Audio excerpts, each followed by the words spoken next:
Okay, BSc first year chemistry class starts.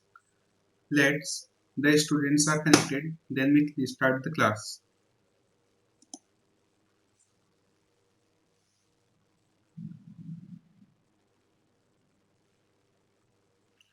Okay, तो आप सभी का स्वागत है और हम जो चैप्टर जो पढ़ रहे थे वो था एटॉमिक स्ट्रक्चर परमाणु की संरचना. ठीक है. Yes, any question?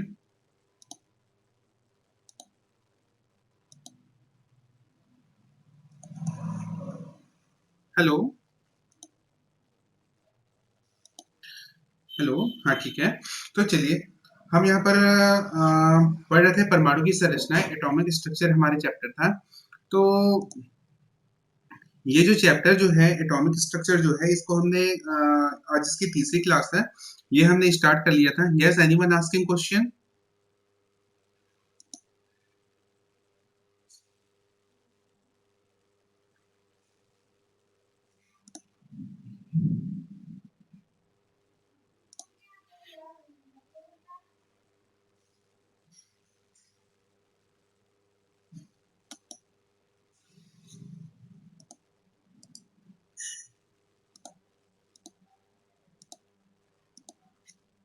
Yes, don't in the between of class don't talk any of other things about study. Okay.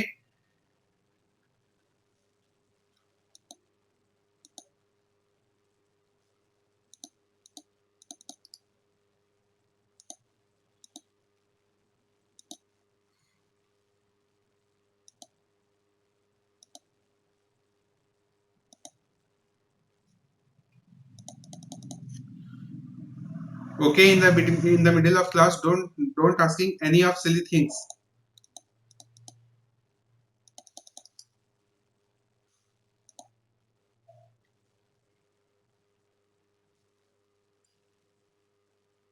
Okay. Okay, तो चलिए हमारा जो चैप्टर था वो हम पढ़ रहे थे एटॉमिक स्ट्रक्चर परमाणु की संरचना हम पढ़ रहे थे. और ये जो परमाणु की संरचना जो चैप्टर है ये अभी आपका जो बीएससी जो सिलेबस है बीएससी सिलेबस में आप लोगों का परमाणु का क्वांटम यांत्रिकी मॉडल वहां से ये स्टार्ट होता है. लेकिन अगर हमको कोई पूर्व जानकारी नहीं होगी, अगर हमको ये पता नहीं होगा कि इस क्वांटम यांत्रिकी मॉडल से पहले भी और कौन-कौन से मॉडल यहाँ पर प्रपोज किए गए थे, तब तक हमें ये क्वांटम यांत्रिकी मॉडल समझ में नहीं आएगा. ठीक है. तो इसलिए हम उसके पहले के कुछ टॉपिक्स थे उसके बारे में मैं आपको कुछ मोटी-मोटी जानकारियां आपको दे रहा था. ठीक है. तो कल तक हमने जो पढ़ा था उसके बारे में मैं एक छोटी-छोटी सी चीज बता देता हूँ. हमने यहाँ पर एटम या परमाणु के बारे में पढ़ा था. उसका सबसे पहला जो सिद्धांत था वो जॉन डॉल्टन ने दिया था. उन्होंने कहा था कि परमाणु पदार्थ का मूलभूत कण है. इसके बाद हमने देखा था कि इलेक्ट्रॉन की खोज जे थॉमसन ने की थी कैथोड किरण विसर्जन नलिका के द्वारा. ठीक है. उसके बाद हमने यहाँ पर कैथोड किरणों की विशेषताएं देखी थी.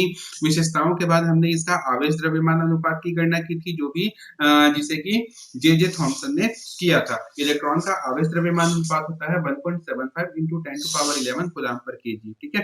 फिर हमने नेक्स्ट देखा था कि इलेक्ट्रॉन पर आवेश की गणना. इलेक्ट्रॉन पर आवेश की गणना मिलिकन ने तेलबुन विधि के द्वारा की थी. उनके द्वारा जो गणना किया गया इलेक्ट्रॉन का आवेश था वो था 1.6 into 10 to power -19 कूलम. चूंकि इलेक्ट्रॉन एक ऋण आवेशित कण होता है इसलिए उसके परिमाण के सामने में हम एक माइनस चिन्ह लगाते हैं. -1.6 into 10 to power -19 coulomb. Okay. उसके बाद हमने की थी कि इसके इलेक्ट्रॉन के द्रव्यमान की गणना हमने की थी. इलेक्ट्रॉन का द्रव्यमान होता है 9.1 into 10 to power -31 किलोग्राम. ठीक है. उसके बाद हमने प्रोटॉन की खोज के बारे में पढ़ा था. प्रोटॉन की खोज की थी गोल्डस्टीन ने उसी कैथोड किरण विसर्जन नलिका तकनीक के माध्यम से. इन्होंने धन आवेशित कर प्रोटॉन की खोज की थी. ठीक है. उसके बाद हमने पढ़ा था रेडियो एक्टिवता की खोज की थी हेनरी बैकरल ने. इसमें हमने अल्फा बीटा और गामा किरणों की प्रकृति के बारे में अध्ययन किया था. ठीक है. उसके बाद हमने परमाणु मॉडल देखा था. तो परमाणु मॉडल में सबसे पहले हमने देखा था थॉमसन का परमाणु मॉडल. ठीक है, थॉमसन के परमाणु मॉडल ने कहा था कि इलेक्ट्रॉन की जो आकृति होती है, उसकी संरचना होती है, वो एक गोलाकार आकृति की होती है और इस गोलाकार आकृति का व्यास होता है 10 टू पावर माइनस 10 मीटर की कोटि का होता है तथा उन्होंने यह भी बताया था कि इसमें जो धनावेशित कण प्रोटॉन होते हैं वो उसके सतह पर एक समान रूप से बिखरे हुए होते हैं जबकि ऋण आवेशित कण इलेक्ट्रॉन उसके बीच बीच में धसे हुए होते हैं। तो परमाणु का जो थॉमसन मॉडल है इसकी तुलना तरबूज से की गई थी। तरबूज से क्यों की गई थी? क्योंकि जिस प्रकार तरबूज का अंदर का हिस्सा एक लाल भाग रहता है और छोटे छोटे बीज होते हैं, काले रंग के बीज होते हैं, तो उसका जो लाल भाग था उसकी तुलना उन्होंने धन आवेशित कण प्रोटॉन से की थी और जो काले काले बीजों की तुलना उन्होंने की थी ऋण आवेशित कण इलेक्ट्रॉन से की थी। उसके बाद फिर हमने पढ़ा था रदरफोर्ड का परमाणु मॉडल। तो रदरफोर्ड का परमाणु मॉडल क्या कहा था उनका अब सबसे पहले हमने उसके उपकरण का वर्णन किया था।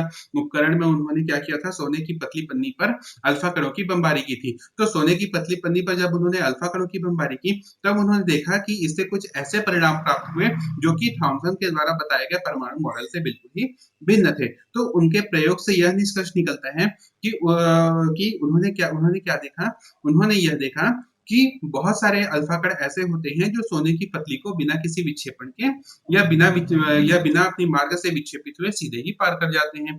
दूसरा परीक्षण उन्होंने देखा था कि लगभग कुछ कण ऐसे होते हैं जो सोने की पतली पन्नी को पार तो कर जाते हैं लेकिन वह अपनी मार्ग से विचलित हो जाते हैं। तीसरा पॉइंट उन्होंने देखा था कि बहुत कम अल्फा कण, लगभग 20,000 में से एक अल्फा कण ऐसा होता है जो उस सोने की पतली पन्नी को पार नहीं कर पाता और टकरा करके वापस अपनी दिशा में लौट जाता है। ठीक है, तब इस प्रयोगों के आधार पर उन्होंने अपना एक परमाणु मॉडल दिया था। उन्होंने अपना एक परमाणु मॉडल दिया। उस परमाणु मॉडल में ये कहा कि परमाणु का संपूर्ण द्रव्यमान, ठीक है, ध्यान से सुनिएगा, परमाणु का जो संपूर्ण द्रव्यमान होता है और धनावेशित कण जो होता है परमाणु का संपूर्ण द्रव्यमान और धन आवेशित कण, ठीक है, क्या कहा मैंने कहा कि परमाणु का संपूर्ण द्रव्यमान और धन आवेशित कण परमाणु के मध्य में स्थित होता है। उस मध्य भाग को उन्होंने कहा नाभिक। इस नाभिक का आकार होता है 10 टू पावर माइनस, नाभिक का जो व्यास होता है वो 10 टू पावर माइनस 15 मीटर की कोटि का होता है। ठीक है, उन्होंने परमाणु का आकार भी बताया था, परमाणु का आकार बताया था, उसका जो व्यास होता है वो होता है 10 टू पावर माइनस 10 मीटर की कोटि का और नाभिक का आकार होता है वो 10 टू पावर माइनस 15 मीटर की कोटि का होता है।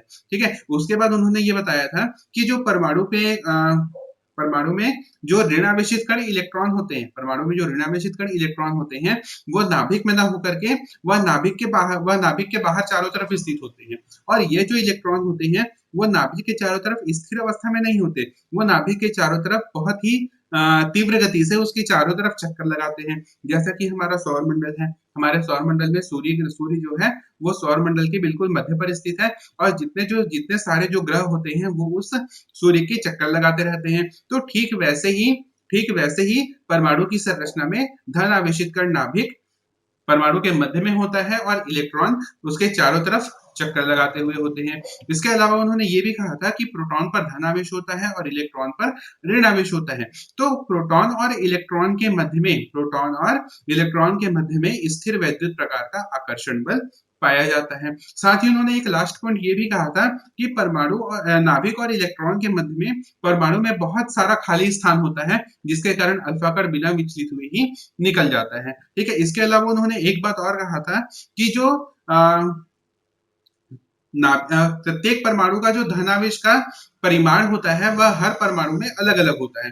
वो इसलिए होता है क्योंकि उस नाभिक में प्रोटॉन तो पाया जाता है लेकिन उन्होंने यह भी संभावना व्यक्त की थी कि उस प्रोटॉन के अलावा वहां पर कुछ और भी ऐसा कण पाया जाता है जिस पर कोई भी आवेश नहीं होता है और जिसका द्रव्यमान प्रोटॉन के द्रव्यमान के लगभग बराबर होता है। ठीक है, तो इस प्रकार से उन्होंने अपने परमाणु मॉडल में एक न्यूट्रॉन की कल्पना भी की थी। ठीक है, उसके बाद फिर हमने पढ़ा था परमाणु संख्या या परमाणु क्रमांक का कॉन्सेप्ट हमने पढ़ा था। तो परमाणु क्रमांक का कॉन्सेप्ट क्या होता है, तो परमाणु क्रमांक का सीधा सा कॉन्सेप्ट ये होता है कि जो परमाणु के नाभिक में उपस्थित प्रोटॉनों की कुल संख्या को परमाणु क्रमांक कहा जाता है। अब चूंकि हम देखते हैं कि एक उदासीन परमाणु में प्रोटॉन की संख्या इलेक्ट्रॉन की संख्या के बराबर होती है, तो हम कह सकते हैं कि एक उदासीन परमाणु में इलेक्ट्रॉनों की कुल संख्या उसका परमाणु क्रमांक कहलाती है। फिर हमने देखा था न्यूट्रॉन की खोज के बारे में। न्यूट्रॉन की खोज का जो कॉन्सेप्ट था वो चैडविक ने दिया था। चैडविक ने बताया था, चैडविक ने एक प्रयोग किया था। उन्होंने यह प्रयोग किया कि जब अल्फा कणों को कि जब अल्फा कणों की बमबारी बेरिलियम परमाणु पर की जाती है, तब उन्होंने देखा था कि वहां पर एक उच्च भेदन क्षमता वाला आवेश रहित कण निकलता है। इस आवेश रहित कण को उन्होंने नाम दिया था न्यूट्रॉन।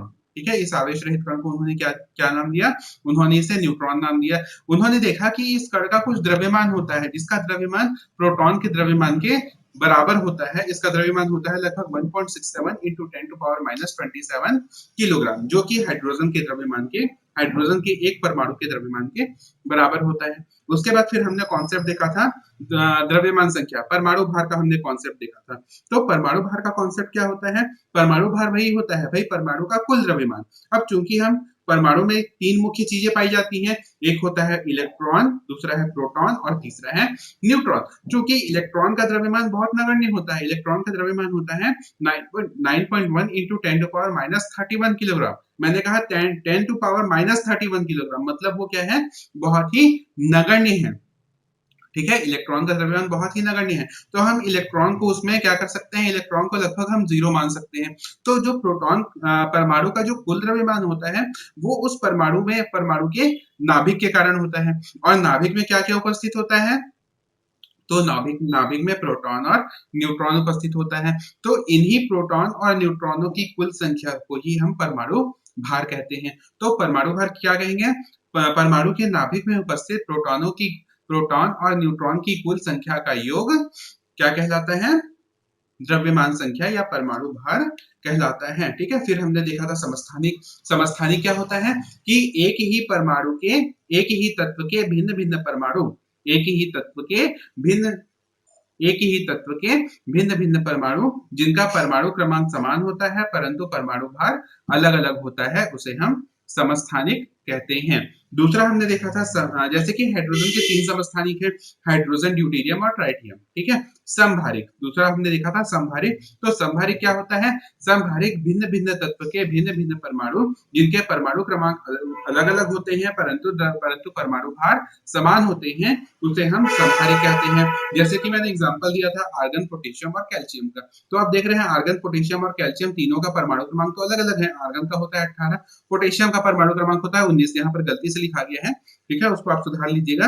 आर्गन का होता है 18, पोटेशियम का होता है 19 और कैल्शियम का होता है 20। लेकिन परमाणु भार 40-40-40 लगभग तीनों के एक ही बराबर होते हैं। तीसरा हमने देखा था सम न्यूट्रॉनिक। ठीक है, तो सम न्यूट्रॉनिक क्या होती है? तो सम न्यूट्रॉनिक भिन्न भिन्न तत्व के भिन्न भिन्न परमाणु, जिनमें न्यूट्रॉनों की संख्या एक समान होती है, उसे हम सब न्यूट्रॉन्स कहते हैं। भिन्न भिन्न तत्व के भिन्न भिन्न परमाणु, जिनमें न्यूट्रॉनों की संख्या एक समान होती है, उसे हम सब न्यूट्रॉन्स कहते हैं। जैसे कि मैंने यहाँ पर एग्जांपल दिया था सल्फर, क्लोरीन, आर्गन, पोटेशियम और कैल्शियम का। इन सभी में न्यूट्रॉनों की संख्या एक समान है, न्यूट्रॉनों की संख्या इनमें 10 है।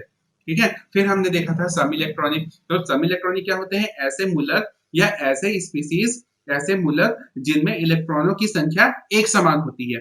तो इलेक्ट्रॉनों की संख्या जिनमें एक समान होती है, उसे हम सम इलेक्ट्रॉन्स कहेंगे। जैसे कि मैंने यहाँ पर एग्जांपल दिया था oxide anion, fluoride anion, neon, sodium cation और मैग्नीशियम केटायन। आप इन सभी में देख सकते हैं कि सभी में 10-10 इलेक्ट्रॉन हैं। ठीक है, उसके बाद फिर हमने देखा था विद्युत चुंबकीय विकिरण। ठीक है, तो कल जब हम क्लास ले रहे थे, तो यहाँ पर कुछ टेक्निकली फॉल्ट हो गया था। ठीक है, यहाँ पर कुछ टेक्निकली फॉल्ट था। उस टेक्निकली फॉल्ट के कारण जो आवाज थी, वो आवाज सही तरीके से नहीं आ पा रही थी। ठीक है, तो यहाँ पर से मैं ये एक बार और आपको क्लियर कर देता हूँ कि विद्युत चुंबकीय विकिरण होता क्या है। ठीक है, तो पहले तो आप सभी से ये पूछ लेता हूँ कि क्या अब तक का हमने जो भी क्लास किया था, अब तक हमने जो भी पढ़ाया था, उसमें अगर किसी को कोई परेशानी हो तो वो यहाँ पर आप पूछ सकते हैं। ठीक है, चैट बॉक्स में रिप्लाई कर सकते हैं या फिर ऑडियो रिप्लाई आप कर सकते हैं।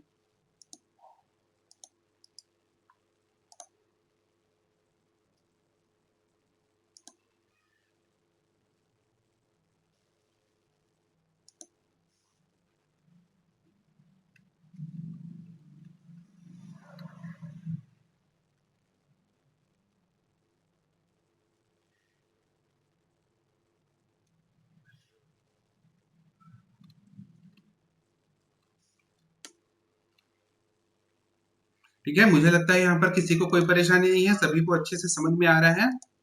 ठीक है, मेरी आवाज क्लियर है? आपको अपनी मोबाइल पर प्रेजेंटेशन दिखाई दे रहा है? हाँ, चलिए ठीक है। चलिए ठीक है, अब हम आगे बढ़ते हैं। ठीक है। इसके बाद आता है कि विद्युत चुंबकीय विकिरण, ठीक है। विद्युत चुंबकीय विकिरण होता क्या है? तो ठीक है, विद्युत चुंबकीय विकिरण की खोज की थी सबसे पहले मैक्सवेल ने ये बताया था कि विद्युत चुंबकीय विकिरण होता क्या है? तो देखिए, हम जानते हैं कि प्रकाश जो होता है, जैसे कि सूर्य का प्रकाश है, सूर्य का प्रकाश हम तक पहुंचता है, तो मैक्सवेल ने ही सबसे पहले ये बताया था कि प्रकाश या कोई भी उत्सर्जित ऊर्जा, ठीक है, प्रकाश भी ऊर्जा का ही एक रूप है, ठीक है, तो प्रकाश या कोई भी उत्सर्जित ऊर्जा आकाश में, त्रिविमीय आकाश में तरंगों के माध्यम से संचरित होता है, ठीक है। यहाँ पर हम प्रकाश की तरंग प्रकृति के बारे में अध्ययन करेंगे, ठीक है। अभी तक हमने क्या किया था? अभी तक हमने केवल केवल इलेक्ट्रॉन, प्रोटॉन और न्यूट्रॉन, ठीक है, केवल इनके बारे में ही पढ़ा और इनकी कण की प्रकृति के बारे में देखा, ठीक है। थोड़ी सी कण की प्रकृति हम क्वांटम यांत्रिकी मॉडल में भी पढ़ेंगे, ठीक है।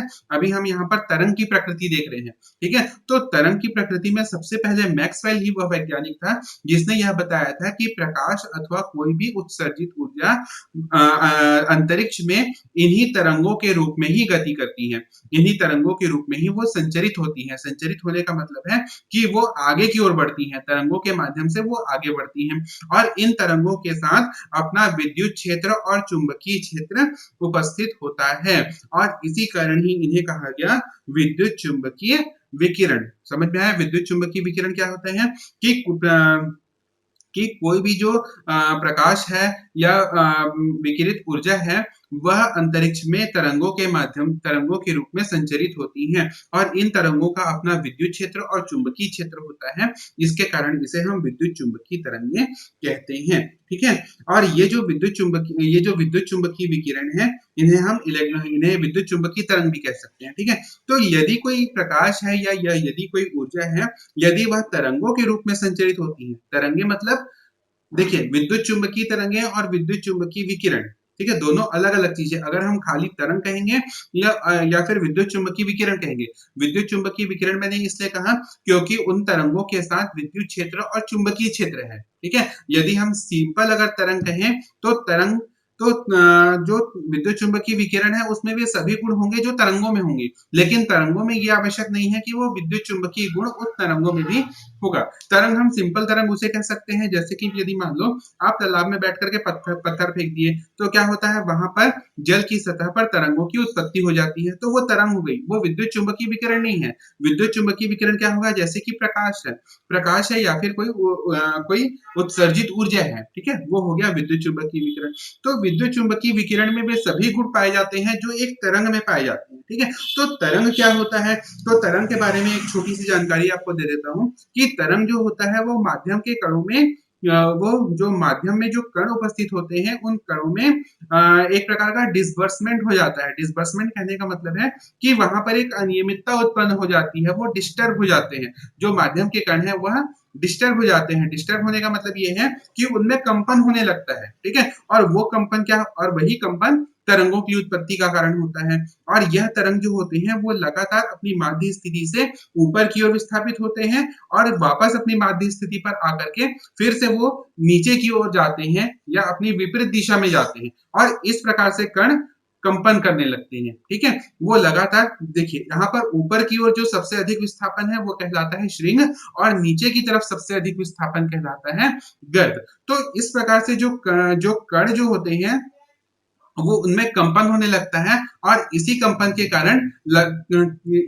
के कारण क्रमागत श्रिंग और गर्द का निर्माण करते हुए जो आ, जो ऊर्जा है वह आगे की तरफ संचरित होती है, तो इसे ही हम कहते हैं तरंग गति। अब इस तरंग गति की कुछ विशेषताएं होती हैं, जैसे कि आप अपनी मोबाइल स्क्रीन पर देख पा रहे होंगे, मैंने वहां पर तरंग गति का एक चित्र बनाया हुआ है। आप देख रहे होंगे वहां पर ऊपर की ओर अधिक कण का माध्य स्थिति से जो डैश लाइन है वो माध्य स्थिति है, वो बीच की स्थिति है, ठीक है।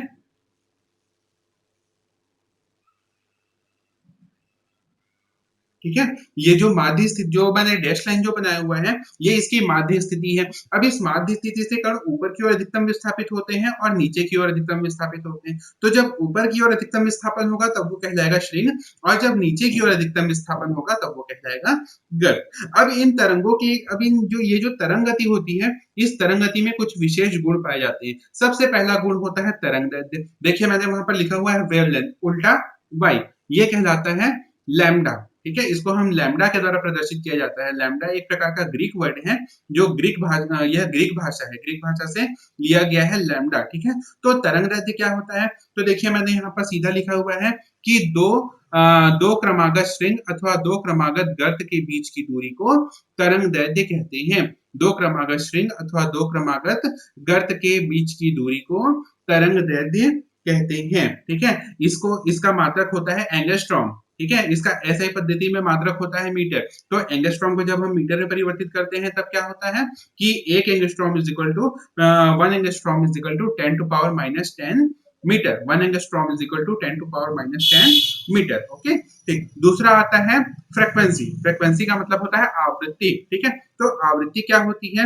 The number of waves which pass through a given point in 1 second is known as a frequency. ठीक है, तो आवृत्ति क्या होगी? यदि मान लो कोई एक बिंदु दिया गया है, यदि कोई भी तरंग 1 सेकंड में उस बिंदु को जितनी बार भी पार करती है, वह उस तरंग की आवृत्ति होती है। ठीक है, तो आवृत्ति को हम कैसे परिभाषित करेंगे कि किसी बिंदु से प्रति सेकंड गुजरने वाले तरंगों की संख्या को उसकी आवृत्ति कहते हैं। ठीक है, आवृत्ति को हम क्या कहेंगे?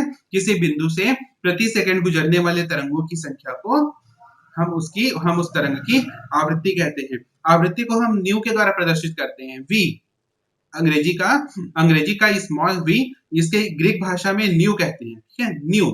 ठीक है, इसे हम आवृत्ति कहते हैं। इसका जो मात्रक होता है वो ऐसे पद्धति में इसका मात्रक प्रति सेकंड होता है। ठीक है, तीसरा इसकी विशेषता है वेलोसिटी या वेग। ठीक है, तो वेग क्या होता है? तो वेग 1 सेकंड में तरंग के द्वारा तय की गई दूरी को उस तरंग का वेग कहते हैं। ठीक है, वेग हम किसे कहेंगे? 1 सेकंड में तरंग के द्वारा तय की गई दूरी को हम उस तरंग का वेग कहते हैं। इसे भी अंग्रेजी के स्मॉल वी के द्वारा प्रदर्शित किया जाता है और इसका एसआई पद्धति में मात्रक होता है मीटर प्रति सेकंड। ठीक है, वेग का एसआई पद्धति में मात्रक मीटर प्रति सेकंड होता है। ठीक है, चौथी इसकी विशेषता है या एम्पलीट्यूड, आयाम। ठीक है, जैसे कि आप अपने मोबाइल स्क्रीन पर देख पा रहे होंगे, मैंने यहाँ पर लिखा है एम्पलीट्यूड, ए स्मॉल ए। ठीक है, तो एम्पलीट्यूड क्या होती है? तो देखिए मैंने एम्पलीट्यूड किसको बनाया है? माध्य स्थिति से ऊपर की ओर अधिकतम विस्थापन, ठीक है, या फिर माध्य स्थिति से नीचे की ओर अधिकतम विस्थापन। ठीक है, तो एम्पलीट्यूड क्या होगा कि श्रृंग की ऊंचाई अथवा गर्त की गहराई को हम उस तरंग का आयाम कहते हैं। ठीक है, आयाम क्या होगा? श्रृंग की ऊंचाई अथवा गर्त की गहराई को, श्रृंग की ऊंचाई अथवा गर्त की गहराई को हम उस तरंग का आयाम कहते हैं। ठीक है, समझ में आया? ये जो इसे अंग्रेजी के स्मॉल ए के द्वारा प्रदर्शित किया जाता है। ठीक है, लास्ट इसकी विशेषता होती है वेव नंबर, तरंग संख्या। ठीक है, तो तरंग संख्या क्या होती है? तो तरंग संख्या तरंग दैर्ध्य का व्युत्क्रम तरंग संख्या कहलाता है। तरंग दैर्ध्य का व्युत्क्रम तरंग संख्या कहलाता है। तरंग दैर्ध्य का व्युत्क्रम तरंग संख्या कहलाता है। इसे न्यू बार के द्वारा प्रदर्शित किया जाता है। न्यू और उसके ऊपर एक लाइन, तो nu bar is equal to 1 upon lambda. ठीक है, तरंग दैर्ध्य का व्युत्क्रम तरंग संख्या कहलाता है। ठीक है, अब उसके बाद हम लोग यहाँ पर देखते हैं कि विद्युत चुंबकीय विकिरण की विशेषताएं। ठीक है, यहाँ पर समझ में आया आपको तरंग की विशेषताएं? तरंग की विशेषताओं में किसी को कोई प्रॉब्लम है या किसी को कोई परेशानी या कुछ समझ में ना आया हो?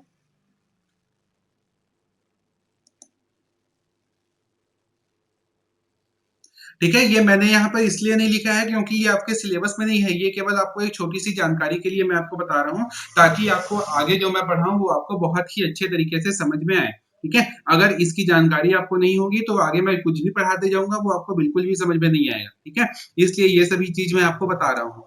ठीक है, तो चलिए आगे की तरफ बढ़ते हैं। मुझे लगता है इसमें किसी को कोई परेशानी नहीं है, तो हम आगे की ओर बढ़ते हैं।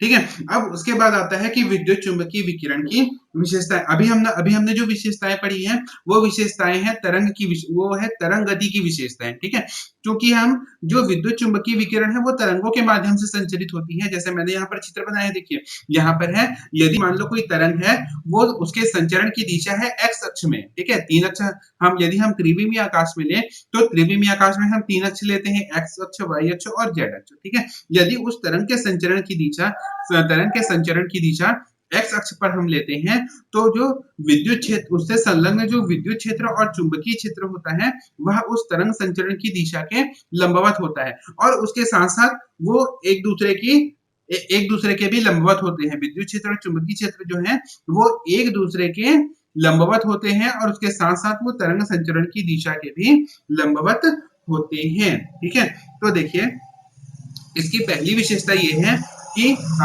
This consist of electric and magnetic field oscillate in the direction perpendicular to each other. ठीक है, वही जो मैंने पहला पॉइंट बताया कि जो तरंगे हैं विद्युत चुंबकीय विकिरण है वो तरंगों के माध्यम से संचरित होती हैं और इन तरंगों में अपना एक विद्युत क्षेत्र और चुंबकीय क्षेत्र होता है और ये जो विद्युत क्षेत्र और चुंबकीय क्षेत्र होता है ये अणु के कंपन की दिशा के लंबवत होते हैं या तरंग की संचरण की दिशा के लंबवत होते हैं। इसके साथ-साथ ये विद्युत क्षेत्र और चुंबकीय क्षेत्र भी एक दूसरे के लंबवत स्थिति में होते हैं जैसा कि आप यहाँ पर चित्र पर देख पा रहे हैं। इसकी दूसरी विशेषता ये है कि सभी प्रकार के विद्युत चुंबकीय तरंगे अभी तक जितने भी विद्युत चुंबकीय तरंगे ज्ञात हैं उन सभी विद्युत चुंबकीय तरंगे एक समान गति से संचरित होती है और इसकी जो गति होती है सभी प्रकार की विद्युत चुंबकीय तरंगों की गति प्रकाश की गति के बराबर होती है। ठीक है, तो आप में से कोई बता सकता है कि प्रकाश की गति कितनी होती है या प्रकाश का वेग कितना होता है? ठीक है, ये सब आप बचपन से पढ़ते आ रहे हैं प्रकाश का वेग। ठीक है, कोई बता सकता है प्रकाश का वेग कितना होता है? ठीक है, मेरा क्वेश्चन ये है कि प्रकाश का वेग कितना होता है? आप चैट बॉक्स में रिप्लाई कर सकते हैं। चैट बॉक्स में रिप्लाई नहीं कर पा रहे हैं तो ऑडियो रिप्लाई कर सकते हैं। प्रकाश का वेग कितना होता है?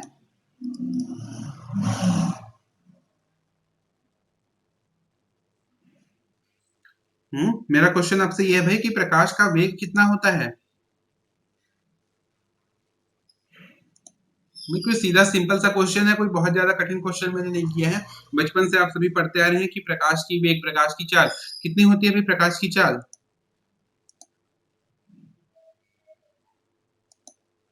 चलिए कोई बात नहीं, मैं ही आपको बता देता हूँ। प्रकाश की चाल होती है 3 इंटू 10 टू पावर 8 मीटर प्रति सेकेंड। ठीक है, ध्यान से सुनिएगा 3 इंटू 10 टू पावर 8 मीटर पर सेकेंड। ठीक है, ये होती है प्रकाश की चाल। ठीक है, तो जितने भी प्रकार के विद्युत चुंबकीय तरंगे हैं वो सभी एक समान वेग से वे सभी एक समान वेग से ही गति करती हैं और इनका वेग प्रकाश के वेग के बराबर होता है। प्रकाश का वेग होता है 3 इंटू 10 टू पावर 8 मीटर पर सेकेंड और विद्युत चुंबकीय विकिरणों का वेग भी 3 इंटू 10 टू पावर 8 मीटर पर सेकेंड होता है। ठीक है, और इसका तीसरी विशेषता ये है कि जितने भी प्रकार के विद्युत चुंबकीय विकिरण हैं इनको संचरित होने के लिए किसी भी प्रकार के माध्यम की आवश्यकता नहीं होती है। ठीक है, all electromagnetic radiation do not require any medium for propagation. जितने भी सभी प्रकार के विद्युत चुंबकीय विकिरणों को संचरित होने के लिए माध्यम की आवश्यकता नहीं होती है। इसका हम सीधा सा एग्जांपल ले सकते हैं जैसे कि सूर्य का प्रकाश। सूर्य का प्रकाश भी विद्युत चुंबकीय विकिरण का एक उदाहरण है। ठीक है, सूर्य का प्रकाश क्या है? सूर्य का प्रकाश भी विद्युत चुंबकीय विकिरण का एक उदाहरण है। तो हमने कहा कि विद्युत चुंबकीय विकिरणों को संचरित होने के लिए माध्यम की आवश्यकता नहीं होती। तो जब उन्हें माध्यम की आवश्यकता नहीं होती जैसे कि सूर्य का प्रकाश हम तक पहुंच जाता है, पहुंचता है ना भाई, अब तक धूप आता है ना। हाँ, तो यही है कि विद्युत चुंबकीय विकिरणों को संचरित होने के लिए माध्यम की आवश्यकता नहीं होती। तो एक बार हम विद्युत चुंबकीय विकिरणों की विशेषताओं को जल्दी से हम रिवाइज कर लेते हैं। सबसे पहली इसकी विशेषता ये है कि सभी विद्युत चुंबकीय विकिरण अंतरिक्ष में तरंगों के रूप में संचरित होते हैं और इन तरंगों में स्वयं का विद्युत क्षेत्र और चुंबकीय क्षेत्र संलग्न होता है। ये विद्युत क्षेत्र और चुंबकीय क्षेत्र तरंग संचरण की दिशा के लंबवत होती है और इसके साथ-साथ वे स्वयं से ही लंबवत स्थिति में होते हैं, अर्थात विद्युत क्षेत्र चुंबकीय क्षेत्र के लंबवत होगा और चुंबकीय क्षेत्र विद्युत क्षेत्र के लंबवत स्थित होगा, जैसा कि आप यहाँ पर अपने मोबाइल स्क्रीन पर चित्र में देख पा रहे हैं। दूसरी इसकी विशेषता ये है कि सभी विद्युत चुंबकीय विकिरणों की गति एक समान होती है, अर्थात इसकी गति 3 इंटू 10 टू पावर 8 मीटर पर सेकेंड होती है, जो प्रकाश की चाल के बराबर होती है। तीसरी इसकी विशेषता ये है कि सभी विद्युत चुंबकीय विकिरणों को संचरित होने के लिए माध्यम की आवश्यकता नहीं होती है। जैसे कि सूर्य का प्रकाश सूर्य से हम तक पहुंच पाता है बिना किसी माध्यम के, वह भी विद्युत चुंबकीय विकिरण का एक क्या है, प्रकार है। ठीक है, नेक्स्ट पॉइंट इसमें आता है कि विद्युत चुंबकीय स्पेक्ट्रम। ठीक है, विद्युत चुंबकीय विकिरण तो हमने पढ़ लिया। विद्युत चुंबकीय विकिरण क्या है कि प्रकाश अथवा अणु के द्वारा विकिरित ऊर्जा तरंगों के माध्यम से संचारित होती है, जिनमें विद्युत क्षेत्र और चुंबकीय क्षेत्र होता है। इन्हें हम विद्युत चुंबकीय विकिरण कहते हैं। अब विद्युत चुंबकीय स्पेक्ट्रम के बारे में पढ़ें तो यदि हम देखें तो हमने पहले भी पढ़ा है। अभी अभी मैंने आपको तरंग की विशेषताओं के बारे में बताया कि तरंग दैर्ध्य, प्रत्येक तरंग का अपना अलग अलग तरंग दैर्ध्य होता है, अपनी अलग अलग आवृत्ति होती है। वेग सभी का एक समान होता है ना, मैंने अभी आपको विशेषताओं में बताया था कि वेग 3 × 10⁻8 मीटर पर सेकेंड, सभी विद्युत चुंबकीय विकिरणों का वेग एक समान होगा, लेकिन उसकी तरंग और उसकी आवृत्ति और उसकी तीव्रता ये तीनों ही अलग अलग होगी। ठीक है, तो यदि हम विद्युत चुंबकीय विकिरणों को बढ़ते हुए तरंग दैर्ध्य या घटती हुई तीव्रता के क्रम में व्यवस्थित करें। ठीक है, ध्यान से सुनिएगा मैं क्या कह रहा हूं कि यदि हम विद्युत चुंबकीय विकिरणों को बढ़ती हुई तरंग दैर्ध्य या घटती हुई आवृत्ति के क्रम में व्यवस्थित करें तो यह व्यवस्था कहलाती है विद्युत चुंबकीय स्पेक्ट्रम। ठीक है, विद्युत चुंबकीय स्पेक्ट्रम क्या होगा, यदि हम विभिन्न विद्युत चुंबकीय विकिरणों को उनकी बढ़ती हुई तरंग दैर्ध्य या घटती हुई तीव्रता के क्रम में व्यवस्थित करें तो इस व्यवस्था को हम विद्युत चुंबकीय स्पेक्ट्रम कहते हैं। ठीक है, एक बार और मैं रिपीट कर देता हूं, विद्युत चुंबकीय स्पेक्ट्रम क्या है, विद्युत चुंबकीय विकिरणों को उनकी बढ़ती हुई तरंग दैर्ध्य या घटती हुई तीव्रता के क्रम में व्यवस्थित करने पर घटती हुई क्रम में व्यवस्थित किया जाता है, तब यह व्यवस्था विद्युत चुंबकीय स्पेक्ट्रम कहलाती है। जैसा कि आप अपने स्क्रीन पर देख पा रहे हैं, यहाँ पर मैंने एक स्पेक्ट्रम का आपको एक उदाहरण दिया है। ठीक है, तो इस स्पेक्ट्रम का सबसे अच्छा उदाहरण होता है आपका सूर्य का प्रकाश। ठीक है, आप जैसे कि सूर्य का प्रकाश, मैंने अभी भी एग्जांपल दिया कि सूर्य का प्रकाश क्या है, विद्युत चुंबकीय विकिरण है। तो क्या होता है यदि आप सूर्य के प्रकाश को प्रिज्म में से गुजारते हैं, कोई बता सकता है कि जब हम सूर्य के प्रकाश को प्रिज्म से गुजारते हैं तो क्या होता है?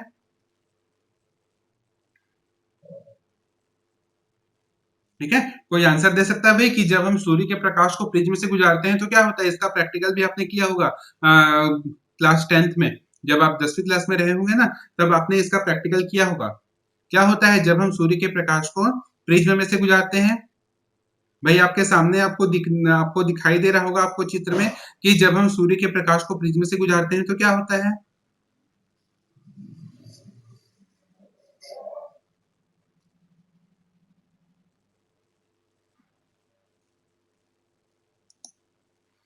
भाई कोई आंसर दीजिए, कोई आंसर दे सकते हैं?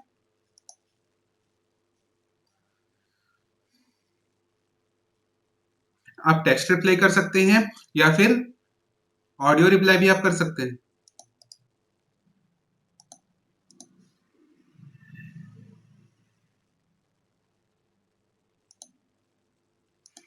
ठीक है, चलिए आपको मैं ही बता देता हूँ। आप वैसे तो आप अपनी कंप्यूटर स्क्रीन पर आप इसको देख रहे होंगे, जो भी प्रेजेंटेशन बनाए हैं वो आपको दिखाई तो दे रहा है ना?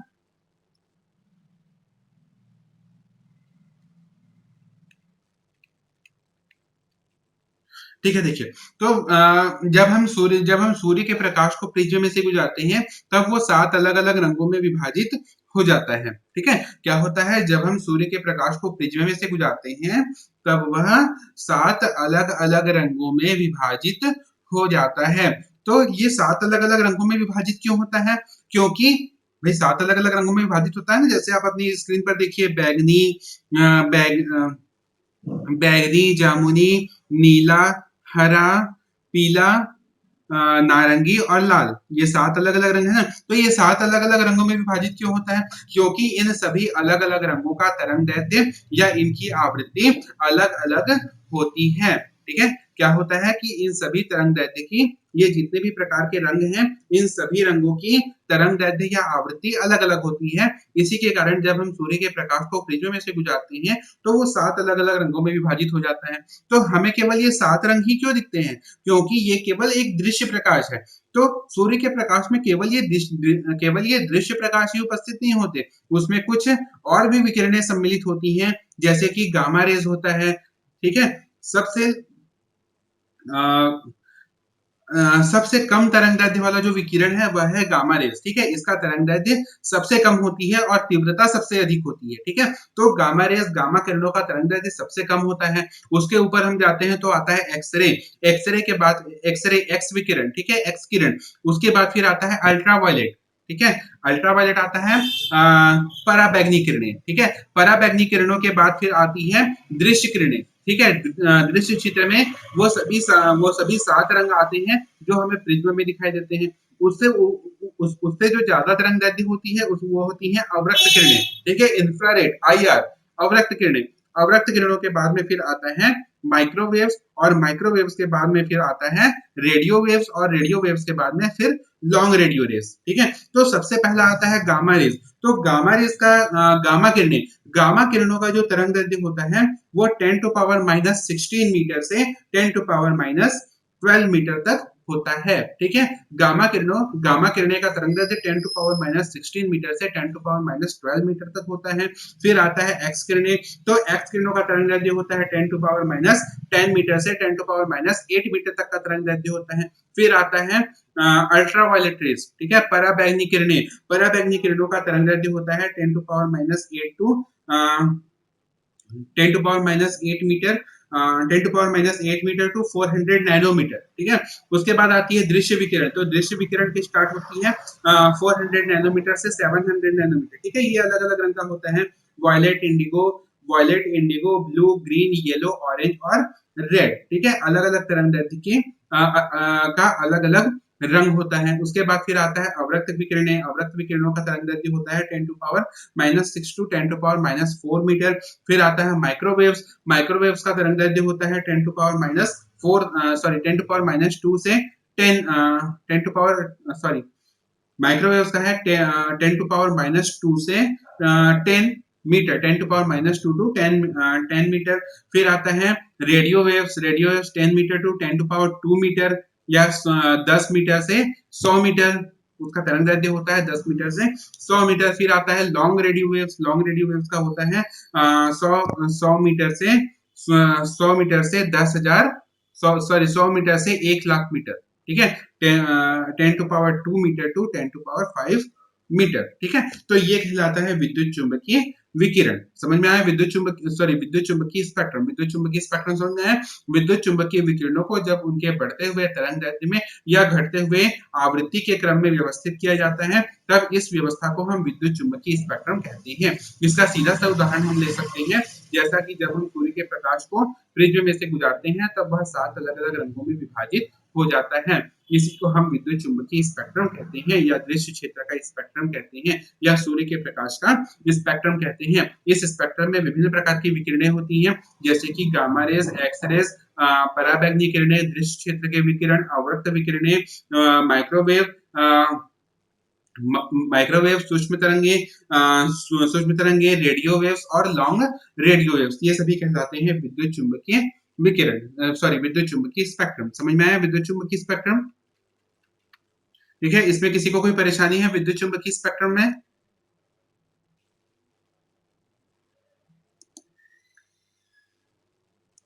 ठीक है, विद्युत चुंबकीय स्पेक्ट्रम में कोई परेशानी किसी को? ठीक है, नहीं होगा तो फिर हम आगे की ओर बढ़ते हैं। ठीक है, विद्युत चुंबकीय स्पेक्ट्रम के बाद फिर आता है विद्युत चुंबकीय विकिरण की कण प्रकृति। ठीक है, अभी तक हमने विद्युत चुंबकीय विकिरण की तरंग प्रकृति के बारे में पढ़ा है। अब हम यहाँ पे पढ़ेंगे विद्युत चुंबकीय विकिरण की कण प्रकृति। उसके बाद हम फिर पढ़ेंगे इसकी द्वैती प्रकृति। यह तरंग की भांति भी व्यवहार करता है और कण की तरह भी व्यवहार करता है। ठीक है, तो हम यहाँ पर कणी प्रकृति देखते हैं। तो कणी प्रकृति में सबसे पहला आता है कि शायद लाइट ऑफ हो गया है।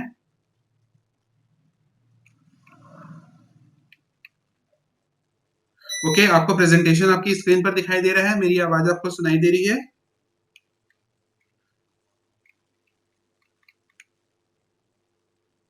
ओके, पावर यहाँ पर कट हो गया है, तो चलिए कोई बात नहीं, हम यहाँ पर अपना जो प्रेजेंटेशन है या अपनी जो क्लास है वो हम आगे बढ़ाते हैं। अगर अगर खैर ये जो कंप्यूटर स्क्रीन है वो यूपीएस से चल रहा है। अगर यूपीएस की बैटरी डिस्चार्ज हो जाती है तो यहाँ पर क्लास भी ऑटोमेटिकली डिसकनेक्ट हो जाएगा। ठीक है, तो चलिए, अगर लाइट नहीं आती है तब तक हम आगे की ओर बढ़ते हैं। ठीक है।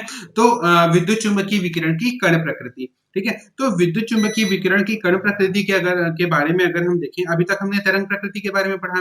तरंग प्रकृति की खोज की थी मैक्सवेल ने। मैक्सवेल ने ही बताया था कि जो जितने भी प्रकार की विकिरणें हैं, जितने भी प्रकार के प्रकाश है या जितनी भी प्रकार की ऊर्जा है, वो सभी तरंगों के रूप में संचरित होती हैं और इन तरंगों का अपना एक विद्युत क्षेत्र और चुंबकीय क्षेत्र होता है, इसलिए हम इसे विद्युत चुम्बकीय विकिरण भी कहते हैं। लेकिन ये तरंग के साथ-साथ ये कण की भांति भी व्यवहार करती है। तो कण की भांति ये किस प्रकार से व्यवहार करेगी? तो इसका सबसे पहला एग्जाम्पल हम लेते हैं गर्म पिंड से विकिरण का उत्सर्जन, ठीक है। हमने इसका सबसे सीधा सा एग्जाम्पल हम लेते हैं गर्म पिंड से विकिरण का उत्सर्जन। तो इसका मैं एक एग्जाम्पल लेता हूं कि यदि आप मान लो लोहे को गर्म करते हैं तो क्या होगा, ठीक है। ये सीधा सा एग्जाम्पल है। यदि आप लोहे को गर्म करोगे तो क्या होगा, कोई बता सकते हैं? भाई जब हम लोहे को गर्म करते हैं तो उसके रंग में कुछ परिवर्तन आता है। हाँ भाई, जब हम गर्म करते हैं तब उसके रंग में कुछ परिवर्तन हमें दिखाई देता है।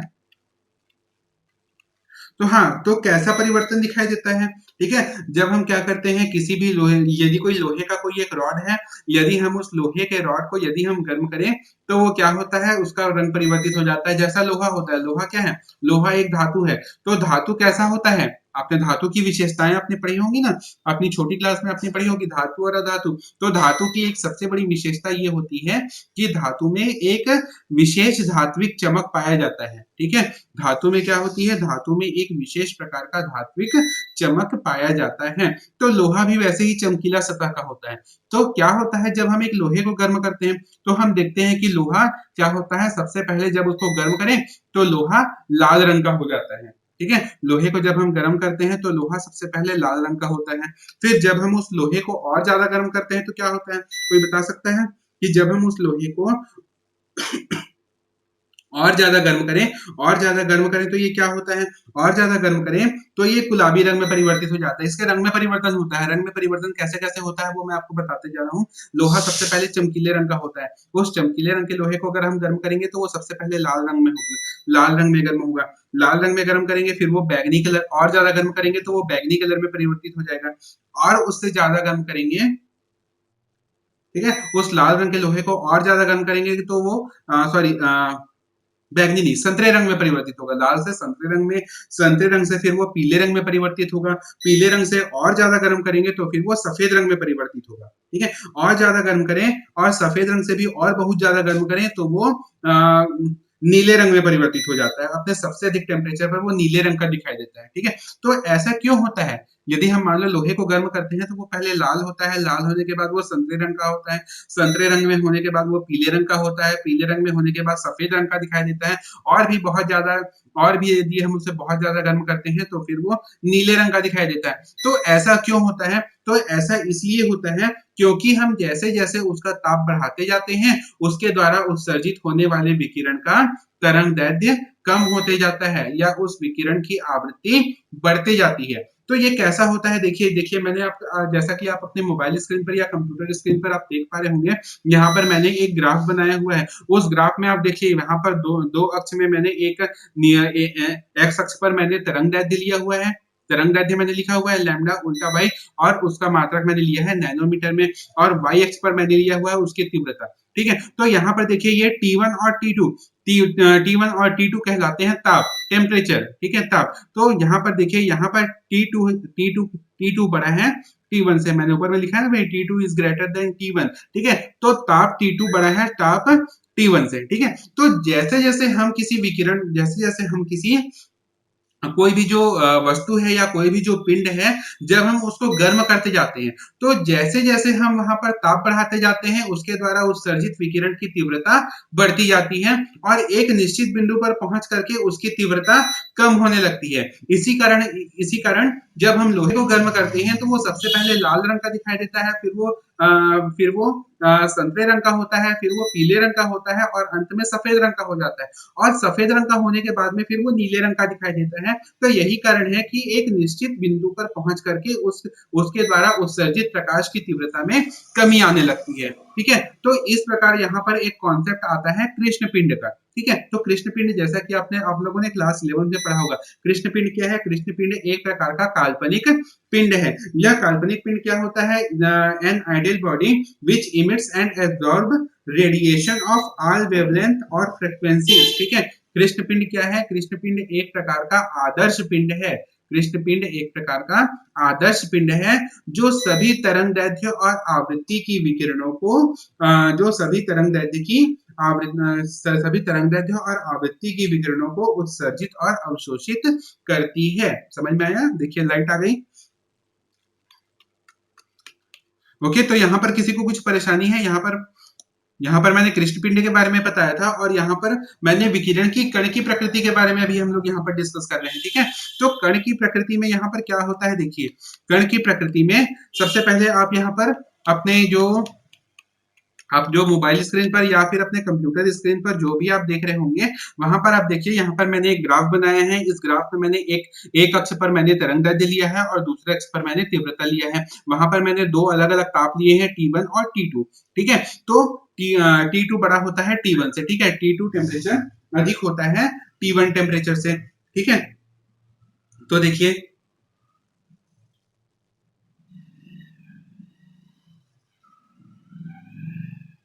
ठीक है, तो देखिए यहाँ पर क्या होता है।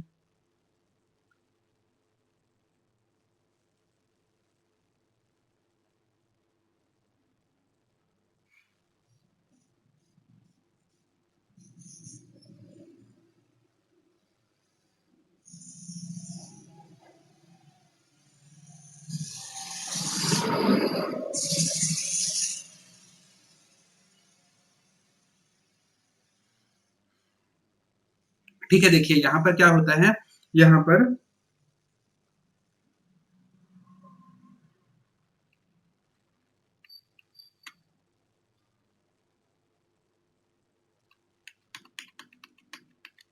ठीक है, देखिए यहाँ पर क्या होता है, देखिए जब हम किसी लोहे की रॉड को जब हम कोई भी लोहे की रॉड को गर्म करते हैं, तब उस लोहे की रॉड को गर्म करने पर क्या होता है, पहले वो लाल रंग का हो जाता है। लाल रंग कहाँ पर उपस्थित होता है? विद्युत चुंबकीय स्पेक्ट्रम में आप फिर से जाइए तो देखिए लाल रंग कहाँ है? सबसे आखिरी पर स्थित है। लाल रंग कहाँ पर है? लाल रंग सबसे आखिरी पर स्थित है। मतलब इसका तरंगदैर्ध्य क्या है? सबसे अधिक है, ठीक है? इसकी तरंगदैर्ध्य सबसे अधिक है और तीव्रता इसकी सबसे कम है, ठीक है? इसकी तीव्रता सबसे कम है। तो जैसे-जैसे हम इसको और अधिक टेम्परेचर देंगे, मतलब ये लाल से गुलाबी रंग में होता है, मतलब इसकी तीव्रता और बढ़ती है। तरंगदैर्ध्य कम होता है, तीव्रता बढ़ती है। गुलाबी कलर के होने के बाद और गर्म करेंगे तो ये पीले रंग में परिवर्तित होगा। तो जब ये पीले रंग में परिवर्तित होगा, मतलब ये इसकी तीव्रता और भी अधिक बढ़ेगी। पीले रंग के बाद में फिर उसको और गर्म करते हैं तो वो सफेद रंग में आ जाता है। मतलब इसकी तीव्रता यहाँ पर सबसे अधिक हो जाती है। लेकिन जब हम उसे और ज्यादा गर्म करते हैं तब वो नीले रंग का प्रकाश उत्सर्जित करता है। तो नीले रंग का प्रकाश उत्सर्जित करना यह बताता है कि यहाँ पर जो तीव्रता है वो अचानक से टेम्परेचर के बढ़ने पर तीव्रता कम हो जाती है और तरंगदैर्ध्य बढ़ जाता है, ठीक है? तो यहाँ पर हमें इस प्रकार से हमें यहाँ पर ये पता चलता है कि यहाँ पर से एक ये जो कॉन्सेप्ट आता है वो आता है कृष्ण पिंड का, यहाँ पर कॉन्सेप्ट आता है। तो ये कृष्ण पिंड का कॉन्सेप्ट यहाँ पर क्या होता है? तो कृष्ण पिंड का कॉन्सेप्ट ये होता है कि यह एक प्रकार का आदर्श पिंड होता है। कृष्ण पिंड क्या होता है? कृष्ण पिंड एक प्रकार का आदर्श पिंड होता है। कृष्ण पिंड एक प्रकार का आदर्श पिंड होता है और यह आदर्श पिंड सभी प्रकार के तरंगदैर्ध्य और सभी प्रकार की तीव्रता के विकिरणों को अवशोषित कर सकता है और उत्सर्जित कर सकता है, ठीक है? दूसरा इसमें कॉन्सेप्ट ये आता है कि इसका प्रकाश विद्युत प्रभाव, ठीक है? अब ये प्रकाश विद्युत प्रभाव क्या होता है, देखिए तो प्रकाश विद्युत प्रभाव की खोज की थी हर्ट्ज ने, ठीक है? प्रकाश विद्युत प्रभाव की खोज की थी 1887 में हर्ट्ज ने प्रकाश विद्युत प्रभाव की खोज की थी। प्रकाश विद्युत प्रभाव क्या होता है? तो देखिए यह किसी धातु की सतह पर जब हम किसी धातु की सतह पर कोई विशेष आवृत्ति का प्रकाश डालते हैं, तब यहाँ पर देखते हैं कि उसकी सतह से इलेक्ट्रॉनों का उत्सर्जन होने लगता है, ठीक है? यहाँ पर क्या होती है, ठीक है? देखिए यहाँ पर क्या होता है कि जब हम किसी धातु की सतह पर, कोई भी धातु हो, यदि उस धातु की सतह पर एक निश्चित आवृत्ति का प्रकाश पड़ता है, तब उस निश्चित आवृत्ति के प्रकाश के पड़ने पर वहां पर उस निश्चित आवृत्ति के प्रकाश के पड़ने पर उस धातु की सतह से इलेक्ट्रॉनों का उत्सर्जन होना प्रारंभ हो जाता है और यही घटना कहलाता है प्रकाश विद्युत प्रभाव और उत्सर्जित होने वाले इलेक्ट्रॉन को हम कहते हैं प्रकाश इलेक्ट्रॉन। ठीक है, तो प्रकाश विद्युत प्रभाव क्या होता है, हम एक बार फिर से इसके बारे में बता देता हूँ कि प्रकाश विद्युत प्रभाव की खोज सन 1887 में हर्ट्ज ने की थी और उन्होंने देखा कि जब धातु की सतह पर एक निश्चित आवृत्ति का प्रकाश डाला जाता है तब उस धातु की सतह से इलेक्ट्रॉनों का उत्सर्जन होने लगता है। इस घटना को उन्होंने नाम दिया प्रकाश विद्युत प्रभाव। ठीक है, तो इसको परिभाषित हम कैसे करेंगे, तो इसकी परिभाषा हम लिख सकते हैं कि धातु की सतह पर निश्चित आवृत्ति के प्रकाश के धातु की सतह पर निश्चित आवृत्ति के प्रकाश पड़ने पर उसकी सतह से इलेक्ट्रॉनों के उत्सर्जन होने की घटना को प्रकाश विद्युत प्रभाव कहते हैं।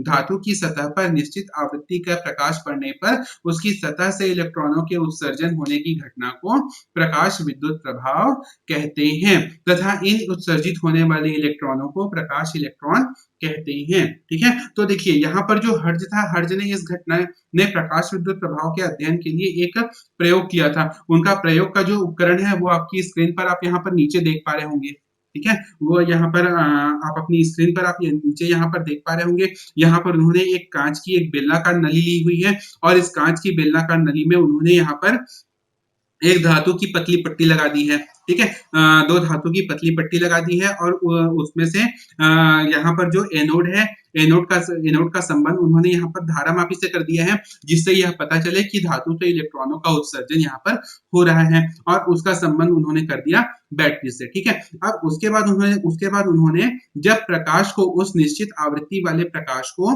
उस धातु पर आपतित किया तब उन्होंने देखा कि उस निश्चित आवृत्ति के प्रकाश से धातु की सतह से इलेक्ट्रॉनों का उत्सर्जन होने लगता है और वह इलेक्ट्रॉन ऋण प्लेट से धन प्लेट की ओर गति करने लगते हैं और धारामापी से इसका पता चलता है। ठीक है, तो इस प्रयोग के द्वारा उन्होंने क्या किया, उन्होंने एक निष्कर्ष निकाला। उन्होंने क्या निष्कर्ष निकाला, तो देखिए मैंने वहां पर पहला पॉइंट यह यहाँ पर लिखा हुआ है कि धातु की सतह से प्रकाश पुंज के टकराते ही, ठीक है, पहला पॉइंट मैंने लिखा है कि धातु की सतह से प्रकाश पुंज के टकराते ही उस सतह से इलेक्ट्रॉन निकलने लगते हैं। ठीक है, धातु की सतह से प्रकाश पुंज के टकराते ही धातु की सतह से प्रकाश पुंज के टकराते ही उस सतह से इलेक्ट्रॉन निकलने लगते हैं, अर्थात धातु की सतह से इलेक्ट्रॉनों का निष्कासन और प्रकाश पुंज के टकराने के बीच में कोई भी समय का अंतराल या टाइम गैप वहां पर नहीं होता। ठीक है, जैसे ही प्रकाश धातु की सतह पर पड़ेगा वैसे ही तुरंत ही इलेक्ट्रॉनों का उत्सर्जन होना प्रारंभ हो जाएगा। ठीक है, ये तो हो गया इसका पहला पॉइंट। दूसरा पॉइंट इन्होंने कहा है कि for each metal certain minimum frequency are required to eject the electrons and this is known as the threshold frequency। ठीक है, उन्होंने यहाँ पर यह भी बात बताई कि प्रत्येक धातु के लिए अलग अलग आवृत्ति के प्रकाश की आवश्यकता होती है। ठीक है, एक ही आवृत्ति के प्रकाश से सभी धातुओं में इलेक्ट्रॉन बाहर नहीं निकलेंगे। प्रत्येक धातु के लिए उसकी जो आवृत्ति है, आपतित प्रकाश की जो आवृत्ति है वो अलग अलग होती है और उस आवृत्ति को उन्होंने नाम दिया देहली आवृत्ति या थ्रेशोल्ड आवृत्ति। ठीक है, दूसरा पॉइंट उन्होंने क्या कहा, दूसरा पॉइंट उन्होंने कहा कि प्रत्येक धातु के लिए प्रत्येक धातु से इलेक्ट्रॉनों को बाहर निकालने के लिए जो आवृत्ति के लिए एक निश्चित आवृत्ति के प्रकाश की आवश्यकता होती है, उस निश्चित आवृत्ति को उन्होंने कहा दिया थ्रेशोल्ड फ्रीक्वेंसी या देहली आवृत्ति कहा। ठीक है, तीसरा पॉइंट उन्होंने ये कहा कि उत्सर्जित होने वाले इलेक्ट्रॉनों की गतिज ऊर्जा, कि भाई जो इलेक्ट्रॉन उत्सर्जित होंगे मतलब वो धातु की सतह से बाहर निकलेंगे, तो धातु की सतह से बाहर निकलेंगे मतलब उनमें क्या होगी, वह गति करेंगे, तो गति करेंगे तो उसकी कोई गतिज ऊर्जा होगी। ठीक है, तो उन्होंने यह कहा कि उत्सर्जित होने वाले इलेक्ट्रॉनों की गतिज ऊर्जा आपतित प्रकाश की आवृत्ति के समानुपाती होती है। ठीक है, आप उत्सर्जित होने वाले इलेक्ट्रॉनों की गतिज ऊर्जा उत्सर्जित होने वाले इलेक्ट्रॉनों की गतिज ऊर्जा आपतित प्रकाश की आवृत्ति के समानुपाती होती है तथा यह प्रकाश की तीव्रता से बिल्कुल ही स्वतंत्र होती है। ठीक है, तो यहाँ पर कहने का मतलब ये है कि आपतित प्रकाश की तीव्रता कोई भी हो, चाहे वो कम तीव्रता वाला हो चाहे वो अधिक तीव्रता वाला हो, लेकिन उसकी आवृत्ति वही होनी चाहिए जो इलेक्ट्रॉन को बाहर निकालने के लिए आवश्यक है। यानी कि वो देहली आवृत्ति से कम की यदि प्रकाश आपतित करेंगे तो इलेक्ट्रॉनों का उत्सर्जन नहीं होगा, चाहे उस प्रकाश की तीव्रता कुछ भी हो। ठीक है, और लास्ट पॉइंट यहाँ पर यह कहता है ठीक है? ये जो धातु की सतह से जो इलेक्ट्रॉन तो बाहर निकल रहे हैं, ठीक है? तो प्रति सेकंड उत्सर्जित होने वाले इलेक्ट्रॉनों की, ठीक है? प्रति सेकंड उत्सर्जित होने वाले इलेक्ट्रॉनों की संख्या प्रकाश की तीव्रता पर निर्भर करती है, ठीक है? लास्ट पॉइंट उन्होंने ये कहा कि धातु की सतह से प्रति सेकंड उत्सर्जित होने वाले इलेक्ट्रॉनों की संख्या प्रकाश की तीव्रता पर निर्भर करती है। यदि प्रकाश की तीव्रता अधिक होगी, तो प्रति सेकंड उत्सर्जित होने वाले इलेक्ट्रॉनों की संख्या भी अधिक होगी। यदि उस प्रकाश की तीव्रता कम होगी, तो प्रति सेकंड उत्सर्जित होने वाले इलेक्ट्रॉनों की तीव्रता भी कम होगी। ठीक है? तो ये होता है प्रकाश विद्युत प्रभाव। ठीक है? तो प्रकाश विद्युत प्रभाव क्या होती है? तो प्रकाश विद्युत प्रभाव की जो खोज की थी वो 1887 में हर्ज ने की थी। उन्होंने एक प्रयोग किया था। उन्होंने यह प्रयोग किया कि जब धातु की सतह पर एक निश्चित आवृत्ति का प्रकाश जब पड़ता है, तब उस धातु की सतह से इलेक्ट्रॉनों का उत्सर्जन होने लगता है। इस घटना को उन्होंने कह दिया प्रकाश विद्युत प्रभाव। ठीक है? तो इसकी परिभाषा क्या है? इसकी परिभाषा ये है कि धातु की सतह पर निश्चित आवृत्ति का प्रकाश पड़ने पर उस पर इलेक्ट्रॉनों के उत्सर्जित होने की घटना को प्रकाश विद्युत प्रभाव कहते हैं तथा इन उत्सर्जित होने वाले इलेक्ट्रॉनों को हम प्रकाश इलेक्ट्रॉन कहते हैं। ठीक है? उन्होंने एक प्रयोग किया था, उस प्रयोग के द्वारा उन्होंने कुछ निष्कर्ष निकाले और उस निष्कर्ष का पहला पॉइंट ये होता है कि जैसे ही धातु की सतह पर उस निश्चित आवृत्ति का प्रकाश पड़ता है, वैसे ही धातु की सतह से इलेक्ट्रॉनों का उत्सर्जन होने लगता है। यानी कि प्रकाश के धातु की सतह पर प्रकाश के पड़ने और इलेक्ट्रॉन के बाहर निकलने पर कोई भी टाइम गैप या कोई भी समय अंतराल नहीं होता। जैसे ही प्रकाश पड़ता है, वैसे ही इलेक्ट्रॉनों का उत्सर्जन होने लगता है। दूसरा पॉइंट उन्होंने ये कहा था कि प्रत्येक धातु की सतह से इलेक्ट्रॉनों को बाहर निकालने के लिए एक विशेष आवृत्ति के प्रकाश की आवश्यकता होती है। उसे उन्होंने कह दिया देहली आवृत्ति या थ्रेशोल्ड आवृत्ति। उस देहली आवृत्ति से कम आवृत्ति का प्रकाश पड़ने पर, ठीक है, देहली आवृत्ति से कम आवृत्ति का प्रकाश पड़ने पर इलेक्ट्रॉनों का उत्सर्जन नहीं होगा, या देहली आवृत्ति से अधिक आवृत्ति के प्रकाश पड़ने पर भी उसकी सतह से इलेक्ट्रॉनों का उत्सर्जन नहीं होगा। ठीक है? तीसरा पॉइंट उन्होंने कहा कि धातु की सतह से उत्सर्जित होने वाले इलेक्ट्रॉनों की गतिज ऊर्जा आपतित होने वाली प्रकाश की आवृत्ति के समानुपाती होती है। अर्थात जितनी आवृत्ति का प्रकाश उस धातु की सतह पर आपतित होगा, उतनी ही गतिज ऊर्जा से वह इलेक्ट्रॉन बाहर निकलेंगे। ठीक है? चौथा पॉइंट उन्होंने कहा था कि प्रति सेकंड उत्सर्जित होने वाले इलेक्ट्रॉनों की संख्या प्रकाश की तीव्रता पर निर्भर करती है। अर्थात हम कम तीव्रता का प्रकाश डालेंगे तो प्रति सेकंड उत्सर्जित होने वाले इलेक्ट्रॉनों की संख्या कम होगी। यदि हम अधिक तीव्रता का प्रकाश डालेंगे तो प्रति सेकंड उत्सर्जित होने वाले इलेक्ट्रॉनों की संख्या भी अधिक होगी। ठीक है? ये होता है प्रकाश विद्युत प्रभाव। समझ में आया? प्रकाश विद्युत प्रभाव में किसी को कोई परेशानी?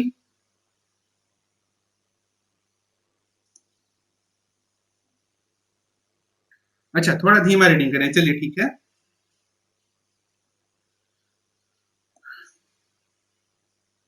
ठीक है? समझ में आ रहा है आप लोगों को?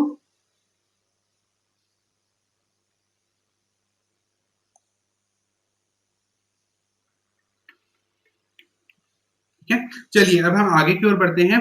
आगे फिर आता है विकिरण के प्लांक का क्वांटम सिद्धांत। ठीक है? अब यहाँ पर देखिए, यहाँ पर हम विकिरण की कण प्रकृति के बारे में पढ़ रहे थे। पहले हम लोग तरंग प्रकृति के बारे में पढ़े और तरंग के बाद हम उसकी कण प्रकृति के बारे में पढ़ रहे हैं। तो कण प्रकृति के बारे में सबसे पहला पॉइंट हमने पढ़ा था कृष्ण पिंड का, कि गर्म पिंड से विकिरणों का उत्सर्जन किस तरीके से होता है और वो ताप से किस प्रकार से निर्भर करती है। दूसरा हमने पढ़ा था प्रकाश विद्युत प्रभाव, कि प्रकाश विद्युत प्रभाव में धातु की सतह से इलेक्ट्रॉन निकलते हैं। ठीक है? तो इलेक्ट्रॉनों के निकलने की घटना को हम प्रकाश विद्युत प्रभाव कहा। उसके बाद फिर आता है प्लांक का क्वांटम सिद्धांत। अब यहाँ पर ये जो प्रकाश विद्युत प्रभाव है, उसका अध्ययन यहाँ पर मैक्स प्लांक ने किया था। और मैक्स प्लांक ने यहाँ पर कहा था कि कोई भी जो अणु है, कोई भी जो परमाणु है या कोई भी जो अणु है, वो प्रकाश को लगातार ग्रहण नहीं करता। ठीक है? वो प्रकाश को क्या करता है, जैसे कि तरंग होता है। तरंग में क्या होती है? तरंग में कोई भी जो वस्तु होती है या कोई भी अणु या परमाणु होते हैं, वो कोई भी अणु या जो परमाणु होते हैं, वो प्रकाश को लगातार ग्रहण करते हैं। लेकिन प्लांक ने यहाँ पर सुझाव दिया कि जो ऊर्जा का जो अवशोषण है, भाई प्रकाश पड़ेगा मतलब वह परमाणु क्या कर रहा है?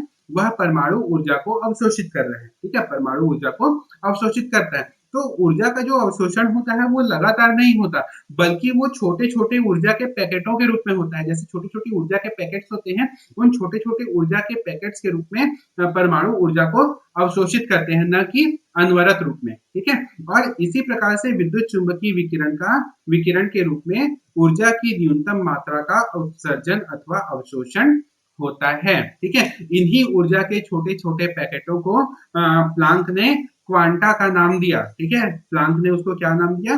प्लांक ने उसको क्वांटम का नाम दिया, ठीक है? यहाँ पर प्लांक का क्वांटम सिद्धांत क्या कहता है? प्लांक के क्वांटम सिद्धांत ने प्रकाश विद्युत प्रभाव का अध्ययन किया, ठीक है? प्लांक ने यहाँ पर क्या किया? प्रकाश विद्युत प्रभाव का अध्ययन किया और प्रकाश विद्युत प्रभाव के अध्ययन के पश्चात उन्होंने बताया कि जो विद्युत चुम्बकीय विकिरण है, उस विद्युत चुम्बकीय विकिरण से ऊर्जा संबंधित होती है और वह जो ऊर्जा है, वह परमाणु अथवा अणु के द्वारा ग्रहण की जाती है। तो परमाणु अथवा अणु जो है वो उस ऊर्जा को सीधे ही ग्रहण नहीं करते, बल्कि उसको ऊर्जा के छोटे-छोटे पैकेटों के रूप में, छोटे-छोटे बंडल्स के रूप में ग्रहण करते हैं और इसी ऊर्जा के छोटे-छोटे पैकेट्स या बंडल को उन्होंने नाम दिया, क्वांटा का नाम दिया, ठीक है? और इसी क्वांटम की ऊर्जा की गणना करने के लिए उन्होंने उसकी ऊर्जा और विकिरण की आवृत्ति के मध्य में एक संबंध बताया था, ठीक है? तो प्लांक के क्वांटम सिद्धांत का पहला पॉइंट यही कहता है कि विकिरित ऊर्जा विकिरित ऊर्जा कोई भी जो विकिरण की जो ऊर्जा है वह लगातार अवशोषित या उत्सर्जित नहीं की जाती, बल्कि कोई भी जो विकिरित ऊर्जा है वह लगातार अवशोषित या उत्सर्जित नहीं की जाती, बल्कि वह ऊर्जा के छोटे-छोटे पैकेट्स अथवा बंडल के रूप में अवशोषित या उत्सर्जित होती है। इसे उन्होंने क्वांटा का नाम कहा।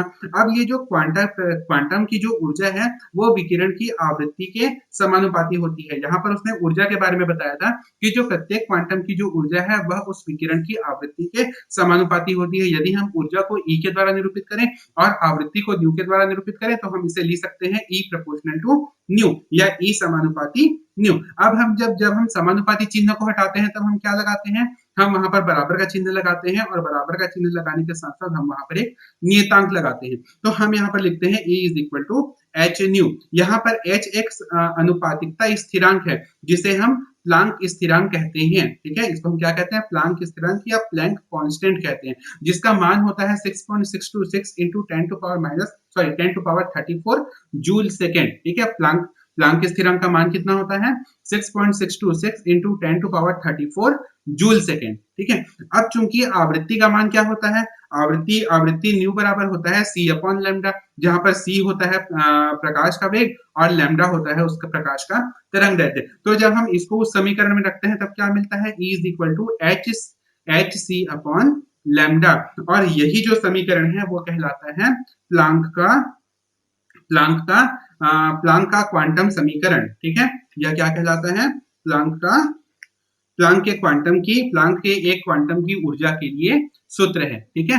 तो विकिरण का क्वांटम सिद्धांत क्या कहता है? सबसे पहले मैक्स प्लांक ने प्रकाश विद्युत प्रभाव का अध्ययन किया था और उस प्रकाश विद्युत प्रभाव के अध्ययन के द्वारा उन्होंने यह बताया था कि परमाणु अथवा अणु के द्वारा ऊर्जा का अवशोषण सतत रूप में न होकर के एक छोटे-छोटे पैकेट्स के रूप में होता है, ऊर्जा के पैकेट्स के रूप में होता है और इस पैकेट्स की ऊर्जा विकिरण के आवृत्ति के समानुपाती होती है। यदि हम ऊर्जा को E के द्वारा और आवृत्ति को न्यू के द्वारा निरूपित करें तो E समानुपाती न्यू।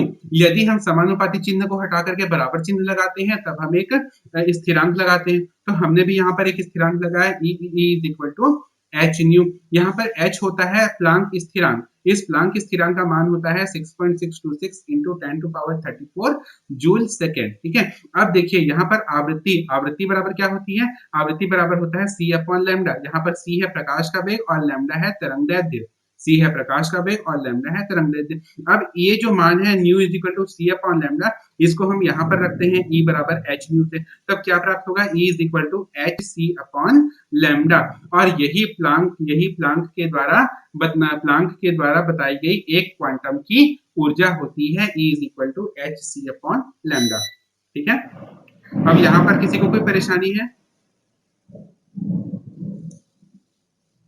प्लांक के क्वांटम सिद्धांत में समझ में आया? प्लांक का क्वांटम सिद्धांत क्या होता है? कोई परेशानी इसमें?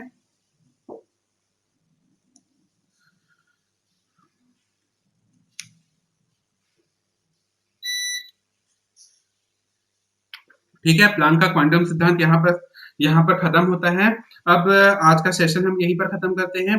कल हम पढ़ेंगे उत्सर्जन, ठीक है, उत्सर्जन स्पेक्ट्रम और अवशोषण स्पेक्ट्रम। स्पेक्ट्रम मैंने विद्युत चुंबकीय स्पेक्ट्रम मैंने बताया था। अब हम पढ़ेंगे उत्सर्जन स्पेक्ट्रम और अवशोषण स्पेक्ट्रम, ठीक है। और उत्सर्जन स्पेक्ट्रम और अवशोषण स्पेक्ट्रम के बाद फिर आता है अपना विकिरण की द्वैत प्रकृति, ठीक है। विकिरण की द्वैत प्रकृति और उसके बाद फिर आएगा बोर मॉडल, परमाणु का बोर मॉडल के बाद फिर हम पढ़ेंगे क्वांटम यांत्रिकी मॉडल, क्वांटम मैकेनिज्म मॉडल, ठीक है। ये सेशन हम यहीं पर खत्म करते हैं। यदि किसी को कोई परेशानी हो, कुछ समझ में नहीं आया हो, तो यहाँ पर आप रिप्लाई कर सकते हैं।